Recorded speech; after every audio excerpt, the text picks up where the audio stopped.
देखिए अरम, जो बात मैं कहने जा रहा हूं ना, ये मैं एक ऑब्जर्वेशन के तौर पे कह रहा हूं। मैं अपनी राय नहीं दे रहा, मैं एक ऑब्जर्वेशन के, इस लिहाजा इसको इस कॉन्टेक्स्ट में समझा जाए।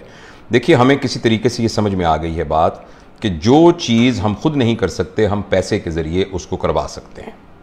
ये हमें समझ में आ गई। एक ज़माने में जब बेटी की शादी होती थी तो वो ये तारीफ़ ये क्या करते थे कि हमारी बेटी जो है खाने पकाने की बहुत माहिर है, बहुत सुगड़ है। इसने जो है वो ये खुद देखें, स्वेटर इसने खुद बुन के दिया, ये दादा अबू को स्वेटर खुद बुन के दिया था।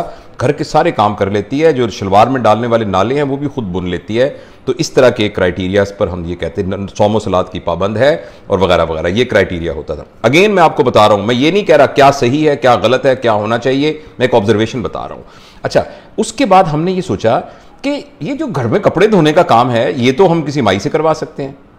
अगर हम ये जो हमने वो सिलाई कर, हमारा दिमाग खराब है, नाले 2 महीने लगा के 2 नाले बनाए, बाजार से मिल जाते हैं 10 रुपए के नाले, तो वहां से खरीद लेंगे। तो हम उन चीजों को आउटसोर्स कर। अच्छा, इसी तरीके से खाना खुद पकाने की क्या जरूरत है?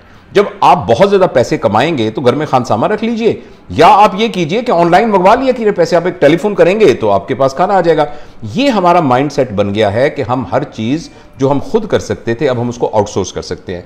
पेरेंटिंग के सिलसिले में भी हमने यही सोचा कि जो माँ की या बाप की जिम्मेदारी थी, माँ बाप ने कहा हमारे पास तो पैसे हैं, हम तो इनको आउटसोर्स कर सकते हैं।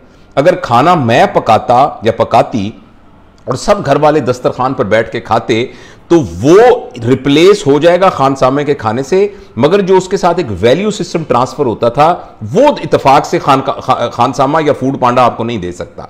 अच्छा, यही बात हमने पेरेंटिंग के सिलसिले में कर दी। माँ बाप की तरबियत थी कि बच्चों को हमने पढ़ाना है, लिखाना है, तरबियत करनी है, सिखाना है। हमने वो आउटसोर्स कर दिया महंगे स्कूलों के पास। अच्छा, शाम को हमने बच्चों को गोद में ले के बैठ के तरबियत करनी थी, ये हमने आउटसोर्स कर दिया एकेडमीज के पास और ट्यूटर्स के पास। तीसरा, हमने बच्चों के साथ तफरीह करनी थी, तो हमने तफरीह के लिए उनको 1.5 लाख रुपए के ना छोटे छोटे अब्बू जी या अम्मी जी जिनका नाम मोबाइल फोन होता है या स्क्रीन, उनको ले दी कि बेटा ये हमने आउटसोर्स कर दिया, now this is your mama and this is your पापा। तो ये वो माइंडसेट है। अब तीनों चीजें हमने आउटसोर्स कर दी। अब हम शिकायत करते हैं कि बच्चे हमारे ऐसे क्यों हो रहे हैं, बच्चे के ख्याल, हम तो अपने अब्बू के बड़े, हम तो उनके आगे नहीं चलते थे, हम तो उनका जूता सीधा किया करते थे, हम तो अब्बू आते थे सब लोग सर पे दुपट्टे ले लिया करते थे। अब बच्चों को परवाह ही नहीं होती, वो यार यार कह के मुझे बुलाते हैं और मेरी बात ही नहीं सुनते और वगैरह वगैरह। तो अब ये देखें ना, ये मैं अगेन दोबारा कह रहा हूं, ये जमाना बदल रहा है, बदले जमाने में चीजें डिफरेंट हो जाती हैं।